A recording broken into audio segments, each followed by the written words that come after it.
श्री राम शबरी से कहते हैं, मम दर्शन फल परम अनुपा जीव पाव निज सहज स्वरूपा जनक सुता कई सुधी भामिनी जानई कहू करिबर गामिनी। मेरे दर्शन का परम अनुपम फल यह है कि जीव अपने सहज स्वरूप को प्राप्त हो जाता है। हे भामिनी और शबरी, अब यदि तू गजगामिनी जानकी की कुछ खबर जानती हो तो बता। शबरी कहती हैं, पंपा सरही जाहु रघुराई ता होई सुग्रीव मिताई सो सब कहीं देव रघुबीरा जानत हूँ पूछू मति धीरा। शबरी ने कहा, हे रघुनाथ जी, आप पंपा जाकर सरोवर को जाइए, वहाँ आपको सुग्रीव से मित्रता होगी, आपको सुग्रीव मिलेंगे।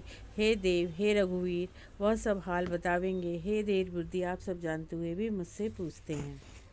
इतना उनसे कहकर शबरी ने कहा, इतना कहकर शबरी श्री राम के दर्शन और उनसे संवाद के बाद शबरी ने प्राण त्याग दिए। सच ही है, जैसे साक्षात भगवान मिले तो अब क्या जीना।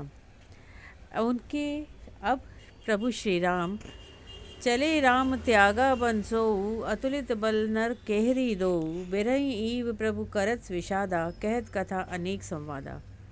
अब श्री रामचंद्र भी उस वन को छोड़कर आगे बढ़ चले और दोनों भाई अतुलनीय बलवान और मनुष्य सिंह के समान हैं। प्रभु विरह की तरह विषाद करते हुए अनेक कथाएं और संवाद कहते हैं। श्री तुलसीदास जी कहते हैं, ताल समीप मुनिह ग्रह छाए चहुदिसी कानन बिटप सुहाए चंपक बकुल कदम तमाला पाटल पनस परास रसाला। पंपा सरोवर के समीप मुनियों ने आश्रम बना रखे हैं। उसके चारों ओर वन के सुंदर वृक्ष हैं। चंपा, मौलीसरी, कंदब, तमाल, पाटल, कटहल, ढाक और आम आदि वनस्पति उपस्थित हैं।